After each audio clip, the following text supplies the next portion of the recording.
when the pandemic started, we were in New York City and serving on Staten Island. There was, a real heightened concern for gathering in public spaces. And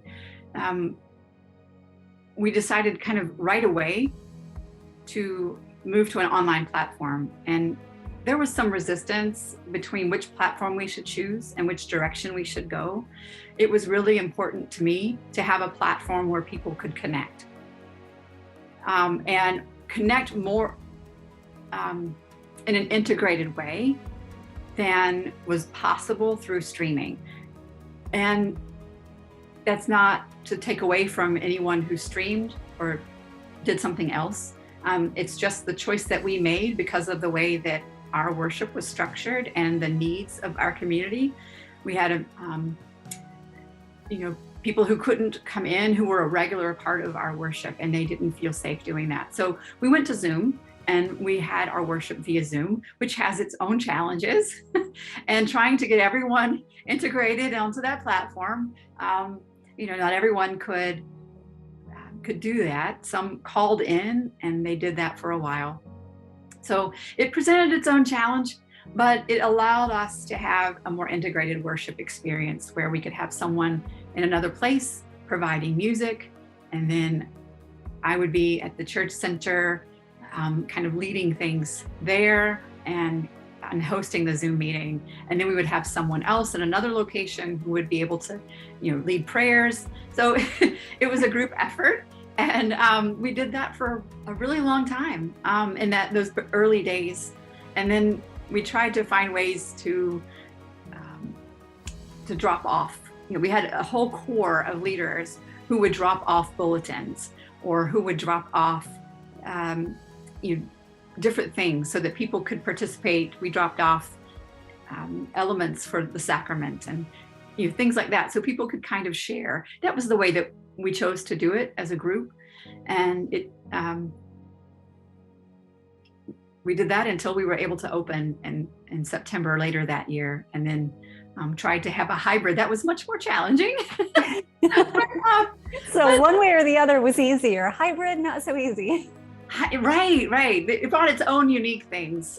Trying just the technology aspect of it, we needed to upgrade, and we tried to do that, and so that everyone could participate, and that those who were online would then have a sense of who was in the sanctuary, who was present, and not just see me up front. But it was really important for me that people be able to participate in the worship service as they were accustomed to doing, and also have that interaction with one another before and after, to be able to check in, to note who was there or not there, and be able to call them throughout the week or send them a card. And that was really important to us and to me as well. And then in the midst of COVID, I moved to Ohio, and the church here wasn't able to really have anything in person. So they hadn't met since November of the previous year, when they had their last services, and then decided not to have Christmas Eve. And it had been several months of not meeting when I came. And then it was really important to me, let's meet in person, because we could at that point. Let's meet in person. Let's find a way to do that safely, because you haven't seen each other and you haven't been together. So, finding that sense of connection and belonging, coming back, and ways to do that safely was what became the focus in my new congregation. What was it like the first time the congregation got back together? I can't imagine. Yeah, exciting.